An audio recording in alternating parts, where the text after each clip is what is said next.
de datos personales, inteligencia artificial. Y bueno, yo conocí a Enrique hace tiempo y la verdad me encantó la experiencia que tienes, Enrique, y qué bueno que nos aceptaste compartir con nosotros esta obra. Yo no quisiera hablar tanto de la obra, para eso vienen ellos en la exposición de motivos. Solo quise decir que el comité editorial del INAI realiza estas obras. Cuando están listas, bueno, nosotros las mandamos a imprimir. Y las obras no hay que dejarlas en el archivo, las obras hay que difundirlas y hemos hecho giras, aquí no me dejan mentir las compañeras del sistema que están con nosotros, por cierto, Abraham, Mónica, nuestra coordinadora, Nayarit, todos los que están con nosotros, hemos difundido estas obras porque no se vale terminar de aquí y irlas a guardar al archivo del INAI. Entonces la sociedad espera mucho de ellas y también desde luego gracias a Salvador, a Pedro, a todo el ITEI por el apoyo que siempre nos han dado. Yo sería todo para dar paso al inicio de esta presentación. Gracias, Catalina. Gracias por su participación, comisionada del Río. Ahora daremos el uso de la voz a la maestra Dulce María Mancillas, comisionada del Organismo Garante de Coahuila, para que inicie con su moderación de la presentación editorial. Adelante, por favor. Te agradezco mucho. Buenas tardes a todos y a todas. Pues en primer lugar quiero agradecer la invitación por parte de la comisionada nacional Norma Julieta, que tuvo a bien invitarnos a la ponencia y a la moderación de esta presentación de este libro. Y en segundo lugar, pues también darles la bienvenida a cada uno de ustedes y presentar a los coautores y a las personas que tendrán la posibilidad de realizar una plática sobre las cuestiones referentes a este libro. Se encuentra con nosotros y es un honor para nosotros tener la presencia de la doctora Carla Belén Negrete Huelga, coautora de la obra. Gracias por acompañarnos. El doctor Enrique Pons Franco, abogado de Latinos, como ya lo presentaron. El doctor Martín Echeverría Victoria, coautor de la obra. Y la maestra Guadalupe Ramírez Peña, comisionada de InfoMX. Para comenzar, me gustaría comentarles cuál va a ser la dinámica en este caso. Pues la mayoría ya conoce la dinámica de lo que es una presentación y la presentación de este libro principalmente. Es una intervención de hasta 10 minutos por cada uno de los participantes en este panel. Y si queda tiempo, pues al finalizar les pediría de favor que los interesados en realizar alguna pregunta lo manifiesten con su mano hacia arriba. Y en este caso, pues iniciaríamos principalmente con la lectura de una pequeña semblanza con la oportunidad de, si me permiten, contextualizar en este caso un pequeño comentario referente a esta obra. Pues principalmente quiero manifestarles o comentarle que las y los autores destacan el rol de las herramientas digitales en diversos aspectos fundamentales de la sociedad actual, así como la relevancia de la disponibilidad de los grandes cúmulos de información a la par de la desinformación y de las fake news como desafíos claves. Como puntos de coincidencia, los textos resaltan la importancia de proteger las libertades de expresión, reconocen el papel fundamental de las personas periodistas para la democracia y subrayan la necesidad de abordar las deficiencias en la protección y mejora de sus condiciones laborales. Entre las propuestas concretas que plantean se encuentra la urgencia de investigar y castigar los delitos contra la libertad de expresión, además del papel activo que deben de tomar la sociedad en la defensa de los derechos fundamentales. En conjunto, los textos forman un llamado a la acción y a la colaboración entre diversos sectores de la sociedad y el gobierno para fortalecer las bases de una sociedad abierta donde la información veraz y la libertad de expresión sean los pilares de una democracia sólida y participativa.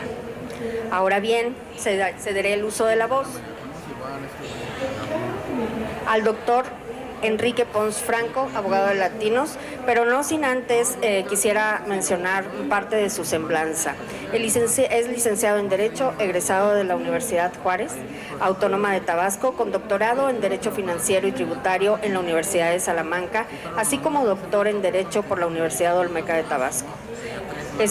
Sus áreas de práctica son el derecho administrativo y en este caso el sector público, por lo que cedo el uso de la voz a Enrique Pons Franco. Adelante, Enrique. Así mismo lo pondré yo también. Entonces me avisas cuando falte un minuto. No te preocupes, aquí te avisamos. Muchas gracias. Buenas tardes a todos. Dado el breve tiempo que tengo para esta intervención y ya si queda más, pues podemos entrar a agradecimientos generales, de manera particular a Julieta, que me honra con haberme invitado pues a esta presentación en este emblemático evento y pues en presencia de dos de los autores. Siempre es bueno ponerle cara a los autores y pues en principio esto no es un roaster, como dicen los americanos, es platicar con ustedes respecto de lo que escribieron. Y me gustó mucho la manera en cómo lo abordaron. Comenzaré contigo porque aparte es la que tengo a la izquierda y aparte vivimos en el mismo lugar. Por principio de cuentas, Carla, me llamó mucho la atención que el título del libro es el título de tu artículo. O sea, tú eres quien bautizó al final del día la obra, ¿no? Es algo muy curioso y creo que poco visto en obras colectivas. Y eso fue lo que me llevó en principio a leer en primer lugar tu artículo. Y que pues algo debe de tener de bueno este apartado pues para tener el nombre y el apellido de la obra, ¿no? Y pues me servía hacer también una serie de bullets respecto de lo que más me llamó la atención. Y me ha llamado mucho la atención pues un tema, creo que o un apartado que planteas de manera transversal, que yo lo interpreté como los riesgos del exceso de información, que luego en el artículo de Martín parece que se entrelaza, ¿no? Porque Martín ya habla de la desinformación, ¿no? Y en el artículo también de Lisi, en un apartado habla también del tema de Guacamaya Leaks, tan ampliamente difundido, ¿no? Y creo que tan importante para quienes se dedican a la actividad periodística. En ese contexto me gustó mucho cómo lo plantea en la obra, pero de manera particular ustedes dos, cómo se engarzaron los temas, porque desinformación aborda el tema de manera transversal, de las fake news, ahora el tema de la inteligencia artificial tan vastamente discutido y popularizado con tantas aplicaciones y con tantas páginas, tantos modelos y algoritmos, hasta dónde nos puede llevar, ¿no? Y también me llevó de manera particular, no recuerdo en cuáles de los artículos se menciona la posibilidad de regularlo, de tener cierto matiz con o cierto matiz legal, ¿no? O cierto apartado, cierta aproximación a esto. Y me quedaba yo pensando, o sea, ¿sería necesario regular todo esto? Primero habrá manera de hacerlo, y en segundo lugar, si es que se encuentra alguna forma de regular la inteligencia artificial y pues para limitar el tema de la desinformación, ¿nos serviría de algo? Y lo planteo en el contexto de si nos sirve de algo, dado que actualmente no lo tenemos. Entonces, ¿es necesario? ¿O será que la misma sociedad o el mismo periodismo, el mismo grupo que se dedica de manera profesional y exhaustiva al tema de la difusión de información, sea a través de periodismo de investigación o de cualquiera de las clases en las que se aborda, que el mismo mercado sea el que vaya suprimiendo y diciendo, no, mira, a lo mejor no tenemos que leer a fulano porque solamente difunde información falsa? O sea, que la misma sociedad les ponga cercos a los que se caracterizan por ese tipo de actividades. Ay, perdón.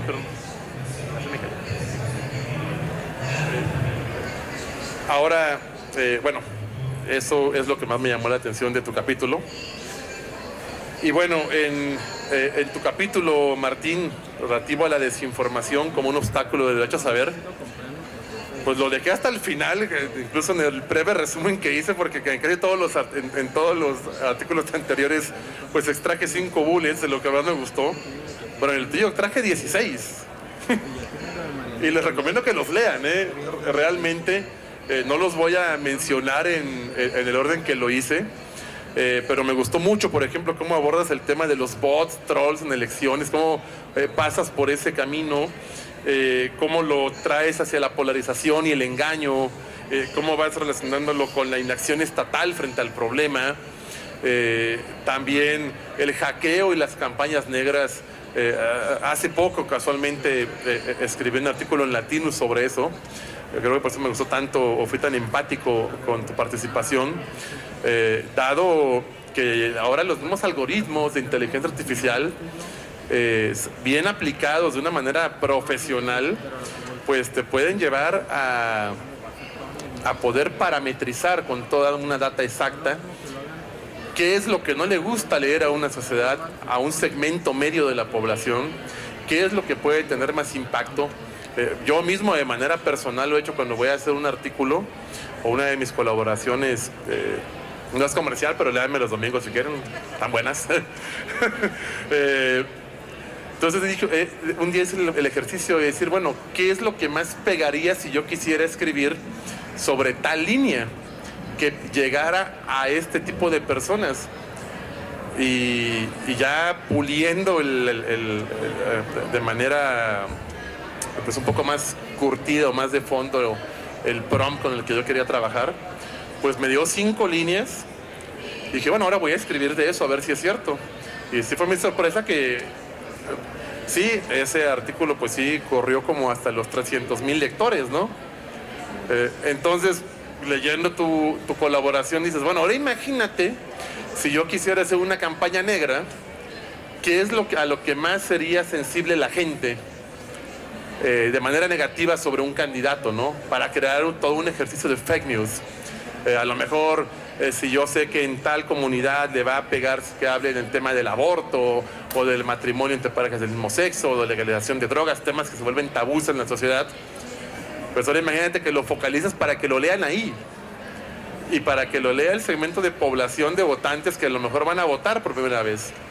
Y puedes hasta programar y dirigirlo, cosa que ya pasó en Estados Unidos, con la elección de Donald Trump, pero ha pasado en Brasil, en las recientes elecciones, y creo que casualmente también pasó en Argentina, ¿no? Cómo se empezaban a equilibrar los tableros electorales a través de campañas de desinformación. Creo que casi he agotado mi tiempo. ¿Cuánto? ¿Sí? Ok. Bueno, me voy a seguir adentrando en el texto. Me gustó mucho también esta parte de lo que tú escribiste. Bueno, el impacto de la tecnología digital, ¿no? Cómo se engarza y cómo se va tejiendo también. Yo creo que hace 20 años o hace 10 años, si tú le hablabas a un candidato de que las campañas se podían realizar a través de redes sociales, te iban a decir, estás loco. Yo llegué a escuchar en Tabasco, de donde soy originario,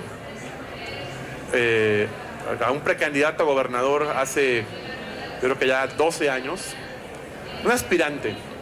Empezaba hace 2 años el tema de Twitter. Y había un candidato que yo recuerdo en Colombia, Mucus, creo que era, empezó a pegarle con el tema del Twitter este candidato en Colombia, y un periodista le pregunta a este precandidato, oiga, ¿y usted por qué no tiene cuenta de Twitter?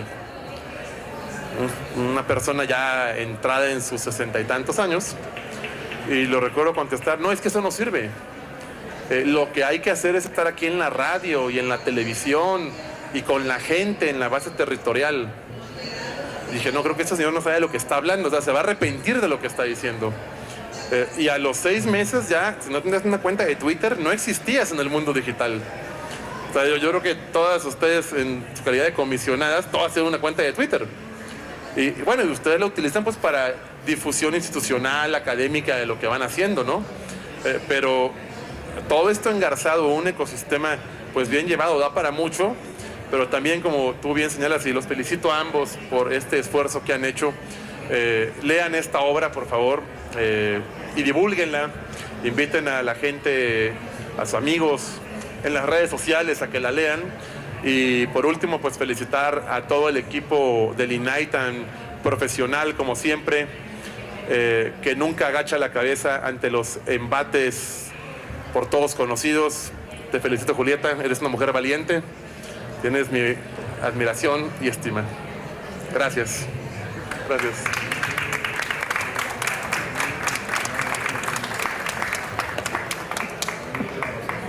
Justo las 9:50, 9 minutos con 50 segundos. Mejor calificado no puede estar. Muchas gracias, Enrique, por tu participación. Agradecemos tus comentarios que nos fortalecen y nos enriquecen mucho en estos temas. Ahora solicitamos la amable intervención de la doctora Carla Belén Negrete Huelga, coautora de la obra. Si me permites, Carla, dar una breve semblanza sobre tu vida, sobre tu historia. Ella es licenciada en Comunicación y Periodismo, maestra en Comunicación y Cultura Digital por la Universidad Autónoma de Querétaro, doctora en Investigación de la Comunicación por la Universidad Anáhuac de México, profesora investigadora y coordinadora técnica del Laboratorio de Ciudadanía Digital de la Facultad de Ciencias Políticas y Sociales de la Universidad Autónoma de Querétaro. Sus líneas de investigación son la comunicación política, el gobierno digital, la ciudadanía digital y la comunicación digital. Entre sus reconocimientos se encuentra el ser finalista de los premios de investigación de comunicación digital en el año 2019 por la Universidad Autónoma de Barcelona, el premio al mérito académico en el año 2017 por la Universidad Autónoma de Querétaro y el primer lugar en el Premio Nacional de los Trabajos Recepcionales de Comunicación en el año 2010 por el Consejo Nacional por la Enseñanza y la Investigación de las Ciencias de la Comunicación.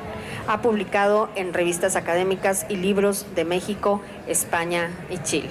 Muchas gracias. Adelante.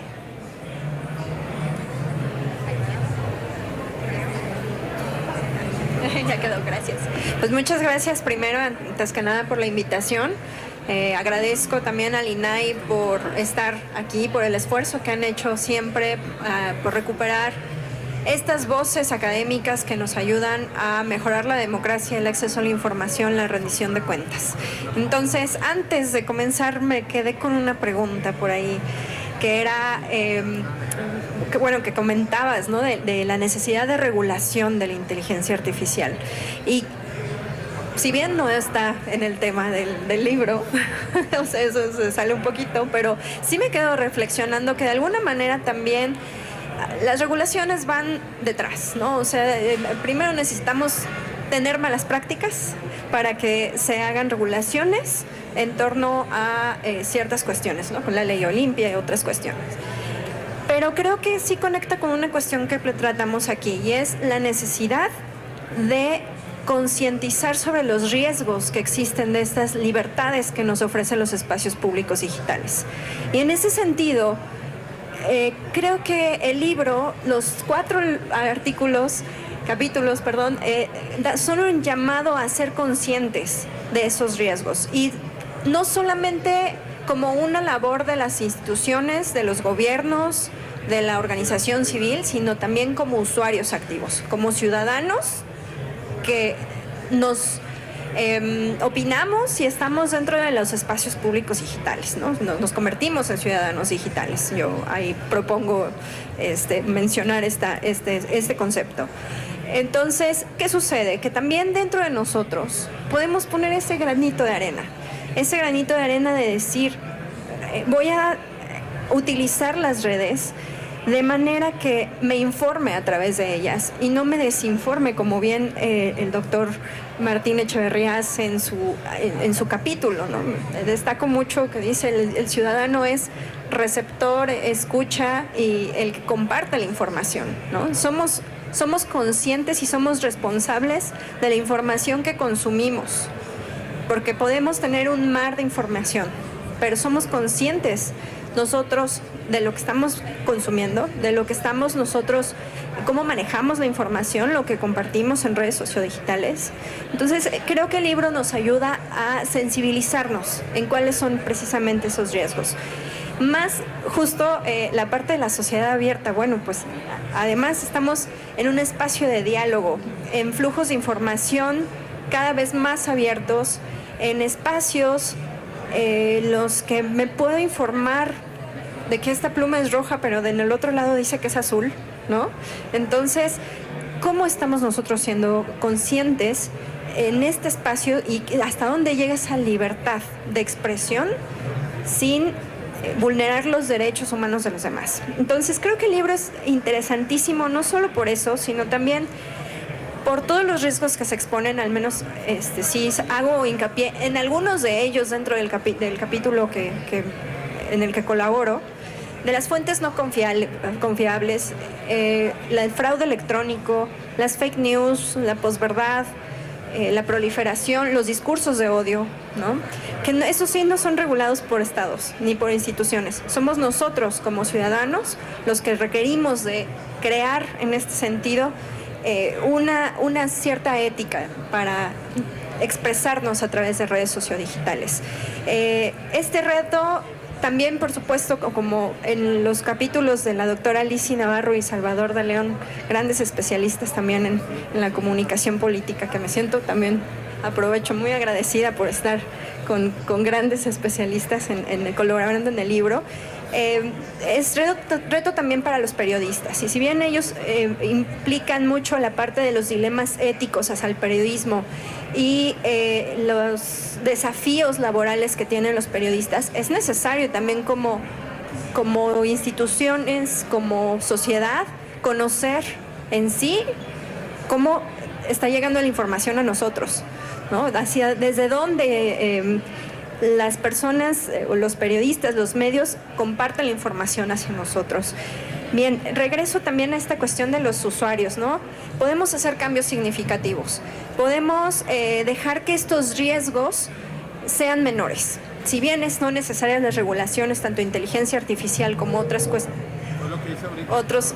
espacios, creo que nosotros podemos poner ese granito de arena y decir: no comparto los datos personales de otros, o no comparto mis datos privados en redes sociodigitales. No tenemos esa, justo lo platicábamos hace rato, la conciencia digital que mencionaba yo en mi capítulo, ¿no? Requerimos de desarrollar esa conciencia digital para saber hasta dónde mi libertad de expresión no se convierte en un dato público. ¿No? Ah, esa ya, perdón, pensé que era aquí. Bien, entonces, esto soy yo. Efectivamente, el libro, no eres tú, soy yo, dice. El libro es un llamado a sensibilizarnos, ¿no?, de la importancia de la información como sociedad, como ciudadanos. ¿Cuáles son los papeles de las instituciones? ¿Cuál es el papel de los periodistas y los medios de comunicación? Pero, como bien comento, creo la necesidad de concientizar cada que posteo algo, cada que comparto una información, sin antes verificar la fuente, si se trata de una fuente confiable, ¿no? Entonces, además, creo que el libro es muy digerible, es fácil de leer, es accesible a todo público, para que realmente podamos dar ese paso a crear esta conciencia digital. Entonces, pues muchas gracias.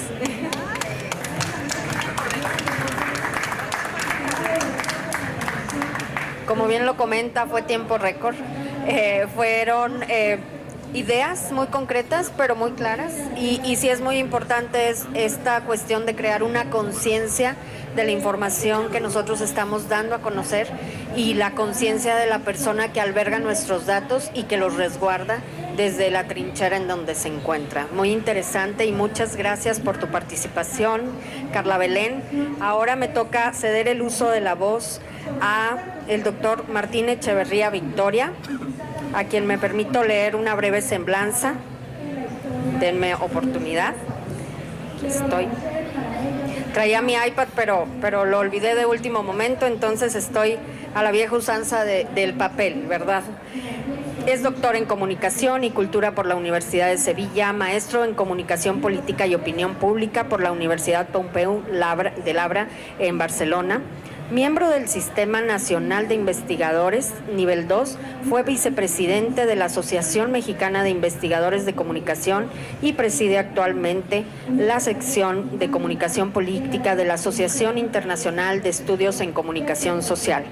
Profesor investigador del Instituto de Ciencias de Gobierno y Desarrollo Estratégico de la Benemérita Universidad Autónoma de Puebla, en México. Sus líneas de investigación son los formatos audiovisuales de la comunicación política, los estudios del periodismo político y la relación entre consumo mediático, jóvenes y política. Su trabajo ha sido publicado en prestigiosas revistas internacionales como la Revista Mexicana de Ciencias Políticas y Sociales de la UNAM, la Revista Mexicana de Opinión Pública de la UNAM, Comunicación y Sociedad, Revista Latina de Comunicación Social. Ha publicado alrededor de 50 artículos científicos, 40 capítulos de libro y 18 libros editados o de autor. Sus últimos libros son El entretenimiento político, una democracia postautoritaria, el humor y los medios mexicanos, Decidir en la era de la desinformación, Comunicación política y elecciones, Medios y elecciones, una evaluación integral del modelo de comunicación política y medios y política en el México postautoritario. La lucha continúa por la democracia. Cedo el uso de la voz. Adelante. ¿Qué tal? Buenas tardes, muchas gracias por estar por aquí. Agradezco al instituto la deferencia de invitarnos, a la doctora, por esta colección. También hago una observación respecto al hecho de que los 4 autores somos autores de los estados de la República, de las regiones, y esto es interesante, un criterio de descentralización. O sea, típicamente son las grandes instituciones del centro las que están invitadas aquí y afortunadamente han volteado a ver a las regiones, a los estados, para recoger lo que creo que es una gran fuente de riqueza del pensamiento y la investigación al respecto. A mí me gustaría hablar de este libro en el sentido de una invitación a leerlo, una invitación a revisar sus páginas, a compenetrarse con lo que estamos diciendo, y para eso me gustaría hablar de qué va mi capítulo. Sintéticamente, el capítulo va respecto al problema del derecho a saber, es decir, los ciudadanos tenemos el derecho a saber qué hacen los gobernantes con el poder que le hemos dado. Y ha sido una construcción histórica enorme, que ha costado mucho esfuerzo, que ha costado mucha energía, que está vigente en este momento, la semana pasada todavía, la necesidad de defender esto, que nos digan los poderosos qué hacen con el poder que le hemos dado. Y aquí estamos poniendo de manifiesto una nueva dimensión, la abundancia informativa, el enorme caudal de información que recibimos y de la que podemos ser presos. Y en México, y este es el argumento de lo que yo escribo, somos particularmente vulnerables a la desinformación, tanto porque quienes la hacen tienen muchos recursos y son sumamente hábiles, como quienes la contrarrestan o quienes caemos presa, también tenemos muchas características estructurales. Entonces, aquí divido esta intervención en 3 momentos. Primero, ¿qué tan grande es la desinformación en nuestro país? Segundo, ¿por qué importa? ¿Cómo afecta a la democracia? Y tercero, ¿por qué es México un terreno fértil para la desinformación? Primero, ¿qué tan grande es la desinformación? Me parece que todo el mundo lo puede ver, pero pongo un dato de una encuesta global que hace el Instituto Reuters. México es el 4º país del mundo, dentro de 43, que más ha recibido, según sus ciudadanos, noticias falsas. Esto después de democracias como Turquía, Moldavia o Grecia, por ejemplo. Turquía está, digamos, en medio de una democracia. Hay quien dice que es una democracia en proceso de erosión, pero somos el 4º país que más, donde sus ciudadanos dicen que más reciben noticias falsas.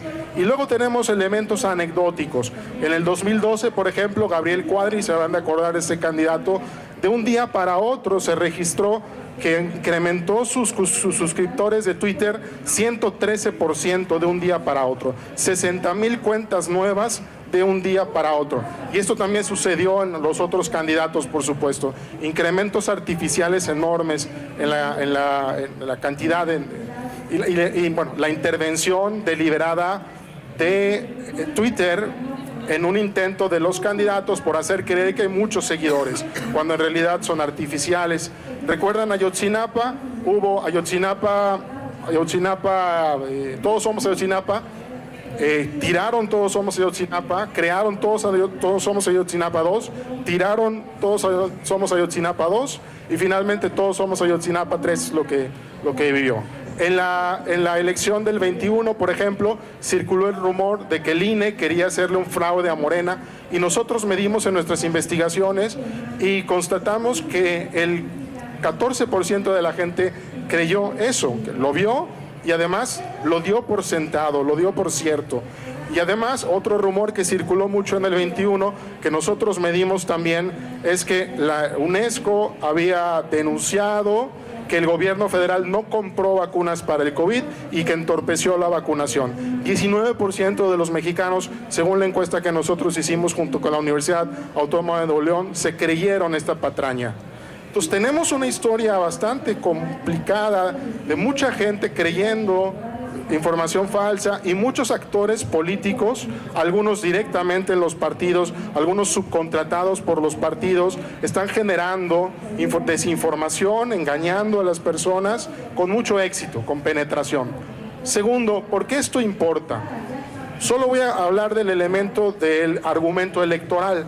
Cuando uno va a votar con un juicio retrospectivo de qué hicieron los poderosos, qué hicieron los presidentes con el poder que le dimos, y un juicio prospectivo de qué quieren hacer con el poder cuando los elijamos. Y lo que hace la desinformación es nublar el juicio en ese sentido. Si nosotros llegamos a la urna con una idea o una creencia falsa de lo que hicieron las personas mientras tuvieron el poder, evidentemente nuestro voto va a estar viciado.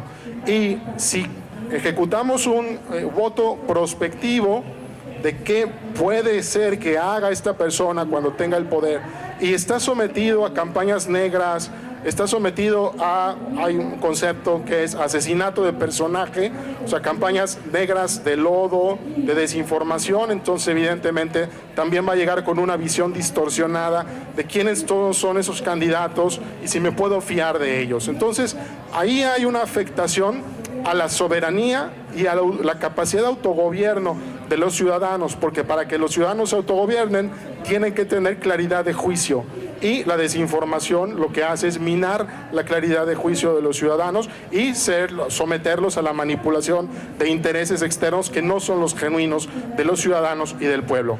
Tercer punto, y así me voy encaminando hacia la salida, ¿por qué México es un terreno fértil para la desinformación? Primero, el tema de los ciudadanos. La mayoría de los ciudadanos mexicanos consumen información en general a través de las redes sociodigitales. En la última encuesta que yo mencioné de Reuters, 64% de los ciudadanos declaran informarse de lo público a través de las redes. Y el problema es que las redes es que por un lado están cruzados de entretenimiento, entretenimiento político, pero por otro lado también son el principal terreno de juego, terreno de batalla de las operaciones de desinformación. Ahí es donde están las inversiones, ahí es donde están las intervenciones de los agentes que desinforman. Y en la medida en que seamos dependientes de las redes sociales, podríamos ser vulnerables también a este tipo de ataques. Segundo problema, en México no se consume tanta prensa, se consume, pero respecto a este país continente que somos de 120 millones de habitantes, deberíamos estar mejor informados por la industria periodística y no lo estamos tanto. No consumimos tanta prensa, por ejemplo, que es uno de los principales antídotos respecto a la desinformación. En general tendemos también, sobre todo recientemente, a descreer de los medios informativos, una combinación entre un legado histórico que ha hecho que descreamos de los medios por la manera en que algunos medios establecieron relaciones con el poder, y también por el hecho de que nosotros no estamos lo suficientemente alfabetizados para poder reconocer cuáles son las fuentes periodísticas que realmente están informando con profesionalismo. Entonces, por ejemplo, en la última encuesta de Reuters, en esa encuesta, solo el 31% de los ciudadanos dicen creer y confiar en la información periodística, y frente a esto pues realmente es muy difícil poder contrarrestar la desinformación con información producida profesionalmente. Me voy a los medios de comunicación. Tenemos ahora un problema crítico con los medios de comunicación. Están perdiendo audiencias, están perdiendo lectores y se están debilitando en todo el mundo, y particularmente en México es preocupante el debilitamiento frente a las audiencias. los medios públicos que en los países europeos funcionan como bastiones de información confiable, están ahora, y lo puedo decir con toda certeza, capturados por el oficialismo, al servicio como maquinarias de propaganda del oficialismo, y por lo tanto no están proveyendo la información que serviría de antídoto a la enorme desinformación. Y termino con los políticos, porque hay una enorme responsabilidad política. Estamos muy polarizados, eso ya lo sabemos, se constata en las encuestas internacionales de polarización. El problema de la polarización es que cuando uno está tan cargado políticamente de una creencia, le tiene sin menor cuidado compartir información falsa, porque está contribuyendo a la causa. Es decir, sé que es falsa, pero como tengo este corazoncito, la voy a difundir porque contribuyo a la causa. Estamos también bajo un gobierno populista. En las mediciones internacionales, el gobierno que nosotros tenemos, la Universidad de Harvard, hace una investigación sobre retóricas populistas en varios puntos del mundo. Nuestro gobierno está por encima del de Trump y el de Bolsonaro por considerable distancia, y los gobiernos populistas evidentemente están vinculados con desinformación, porque la mayoría de la información que generan los gobiernos populistas es emocional, apela a las pasiones, galvaniza la base, moviliza a partir de ciertos elementos, y en las investigaciones internacionales, populismo, desinformación, engaño con dolo están estrechamente vinculadas. También las élites están polarizando, nosotros estamos polarizados, me parece que ya lo dije. Hay una larga tradición, triste tradición histórica en nuestras élites políticas del engaño. Desde el 68, recuerden cómo salió, ¿no?, Sabludowski, hoy es un día soleado, y no nos contaron la historia del 68.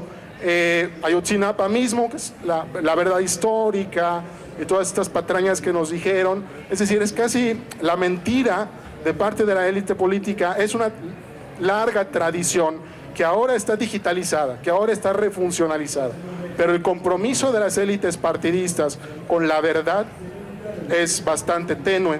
Y finalmente hay un tema de inacción de parte de los políticos, porque me parece que como es un elemento de la desinformación que les conviene en las campañas y que es extremadamente rentable, no quieren regular, no quieren. Alemania, por ejemplo, ha regulado en contra de discurso de odio, porque tienen evidentemente el trauma, el problema del odio en contra de la comunidad judía, y eso ha hecho que hagan elementos de sofisticación muy importantes para poder incluso seguir o incluso apresar a muchas personas que están generando odio. Entonces, hay algunos países que sí han regulado desinformación con éxito, han reducido las tasas en las que comparten mediante alfabetización mediática, informacional, etcétera, y lamentablemente en nuestro país parece que están pasmadas las élites partidistas y prefieren dejar hacer, dejar pasar, en la medida en que este tipo de fenómenos son redituables políticamente. Entonces, es una invitación a leer esto que dije, simplemente una síntesis muy rápida de estos elementos, de estos argumentos. Está mucho mejor explicado en el libro, está mucho mejor articulado con el resto de los otros textos, y ojalá pudieran darse el tiempo, es gratuito, de leerlo, de compartirlo y de iniciar también una conversación con nuestra familia, con nuestros amigos, etcétera, en los espacios públicos sobre un tema que es muy preocupante. Muchísimas gracias.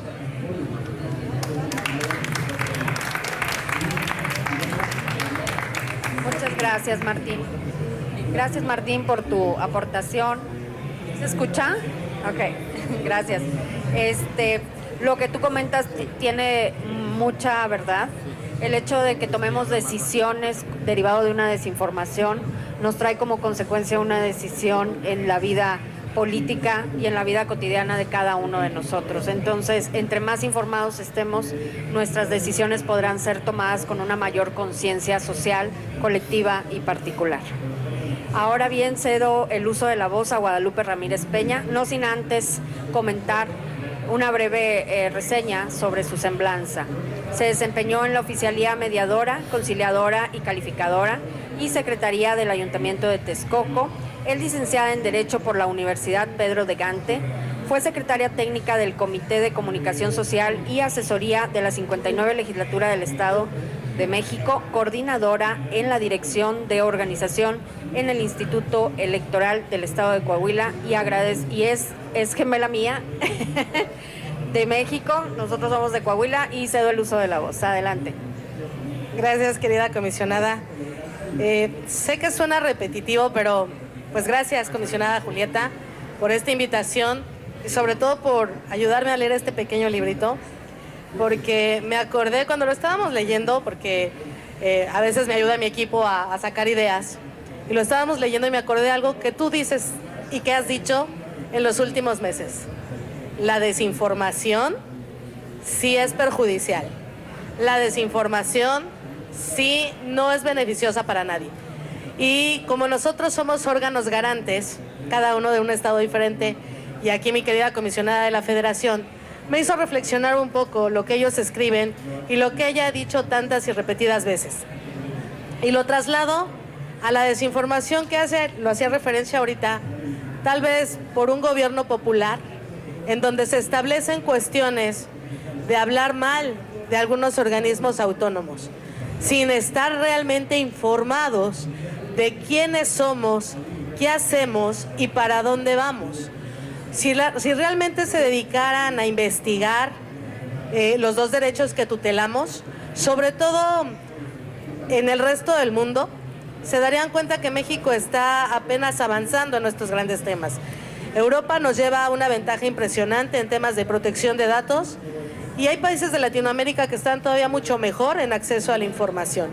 Entonces, esta pequeña obra que me permitieron leer y que me permite Julieta comentar, precisamente me recuerda esas cuestiones de que hay que mantenerse informado. ¿Y cómo lo podemos hacer? Pues a través del derecho de acceso a la información. Efectivamente, yo veía unos datos en donde hablaban precisamente de todo el tiempo que se ha llevado a la población ubicar la prensa, el radio, la televisión, todos los años que se llevaron para que la información se pudiera difundir a través de estos mecanismos. Pero simplemente en redes sociales se tardaron 4 años. O sea, es algo rapidísimo. Pero el problema no es que sea rápido, el problema es que realmente a veces no hay una buena información. Y es cuando caemos precisamente en estas cuestiones de empezar a desinformar a la gente. Había otra situación en donde hablaban precisamente de Guacamaya Leaks, en donde establecían las cuestiones del ejército. ¿Hasta dónde es bueno leerlo, decirlo, que la gente se entere? Y yo me quedaba pensando, hoy las grandes obras del país son realizadas por el ejército mexicano. ¿Y cómo es posible que se pueda inmiscuir tanto al ejército cuando este dinero es de dinero del erario público? Y la gente tenemos derecho de saber cuánto se gastan en esas construcciones, en esas magnas obras. Y si al final de cuentas hay un costo mayor que el que se dice, pues creo que si es por una buena causa, si se justifica, no habría por qué malinformar o por qué no informar. Dentro de las cuestiones políticas, yo lo viví hace unos meses en el Estado de México, cómo salían fake news en contra de las candidatas. Eran simplemente 2 candidatas y el ataque a ambas era terrible. O sea, qué mal hay el desinformar. ¿Por qué no mejor informarse?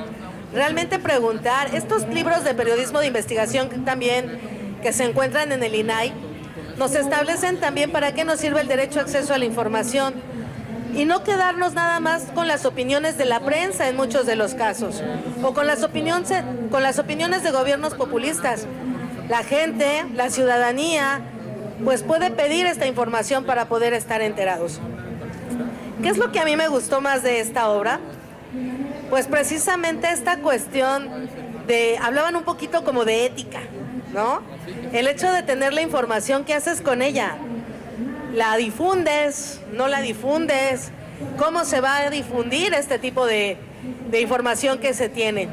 Y nosotros también a veces somos víctimas de esta desinformación, porque cuando solicitan información a través de las plataformas de transparencia, o por lo menos escuchan a algún comisionado dar alguna nota, muchas veces los periodistas no la sacan al 100%, cortan notas y eso perjudica también a nosotros como institutos.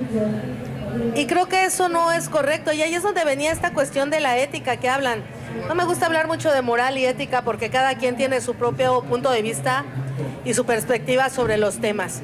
Pero la verdad a mí sí me encantaría que la gente pudiera leer este libro porque sí hay riesgos y no nada más por la desinformación, sino también por la cuestión de la protección de datos personales que bien se toca, que también se dice.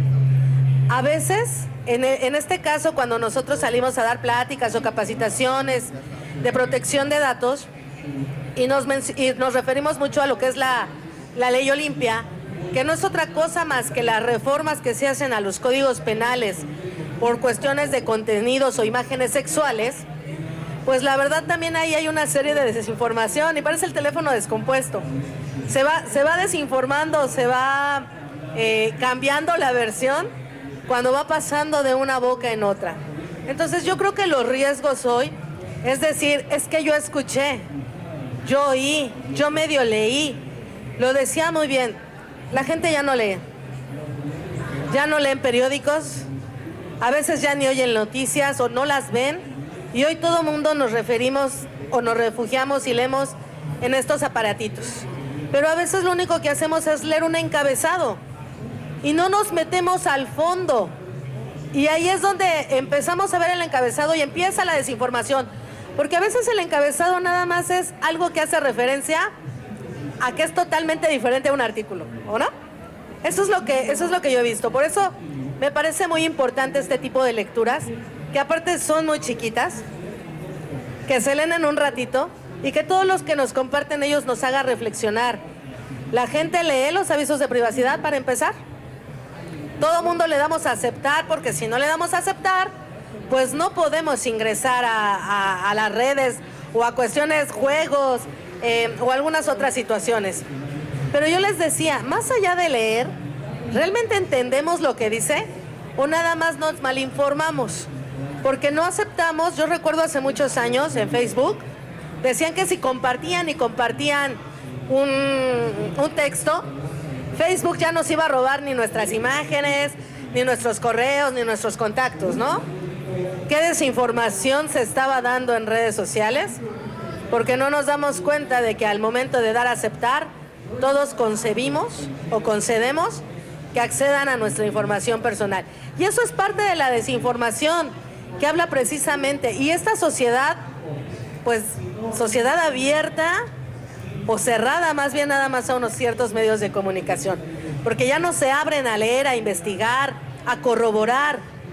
Hoy simplemente, como les digo, se leen algunos artículos, se leen algunas cuestiones que tenemos y nada más. Y hay otra cuestión que me llama mucho la atención del libro, en donde se dice que aquí el autor nos habla un poquito que se requiere también de una de apropiación social de la tecnología, donde el nuevo ciudadano encuentra en diversas plataformas nuevos espacios de expresión.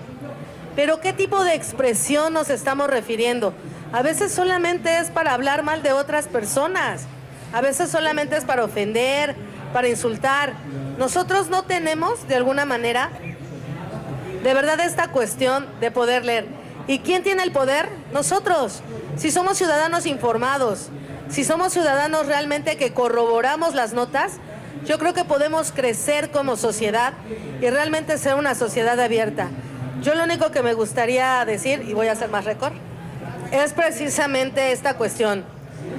No hay que decirle no a la desinformación, porque eso es lo que nos acaba y nos perjudica a muchos de nosotros.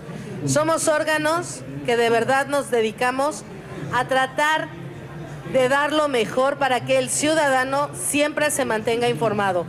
Y además el INAI cuida también sus datos personales en posesión de particulares, que creo que eso es muy importante. Entonces, excelente obra. De verdad, yo los felicito a los coautores. Y sí, hay mucho tema de qué hablar aquí con la desinformación, porque creo que es un tema que da para hablar, discutir, hacer foros, mesas. porque cada quien va a tener una concepción, pero creo que al final llegamos a algo mismo. Si seguimos desinformándonos y no informándonos y no corroborando, no vamos a avanzar como sociedad. Si dejamos que los gobiernos absorban por completo el dar a conocer las noticias o ser ellos mismos los que hablen bien de ellos, creo que tampoco es lo correcto. Por eso existimos órganos como nosotros que nos dedicamos a apoyarlos para que tengan el acceso a la información. Muchísimas gracias.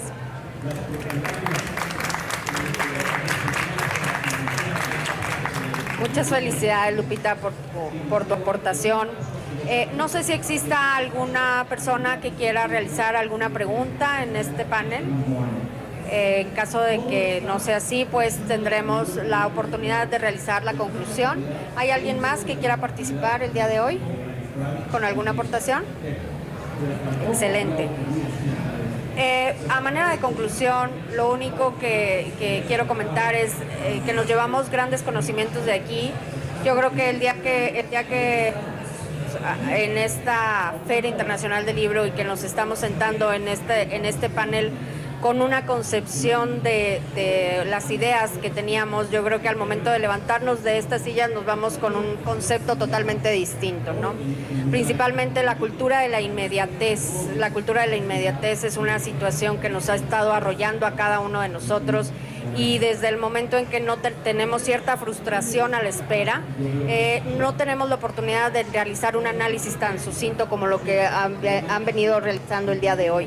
Yo creo que tenemos que darnos el tiempo necesario para que nuestras decisiones sean lo más estudiadas posibles y lo más correctas dentro de nuestro ámbito de aplicación, pero sobre todo es el tiempo de atención. Yo creo que la atención que estemos brindando a este tipo de ejercicios, como es la sociedad abierta, como es el tipo de las libertades informativas, es un punto medular para tener la oportunidad de que nuestras decisiones se tomen con una conciencia, como bien lo decíamos, en todos los ámbitos de nuestra vida. Les agradezco mucho la oportunidad de compartir este panel, les agradezco mucho la oportunidad, Norma, Julieta, muchas gracias, comisionada, por este gran espacio, y como siempre agradecerles la presencia de cada uno de ustedes. A todas y a todos, muy buenas tardes y muchas gracias.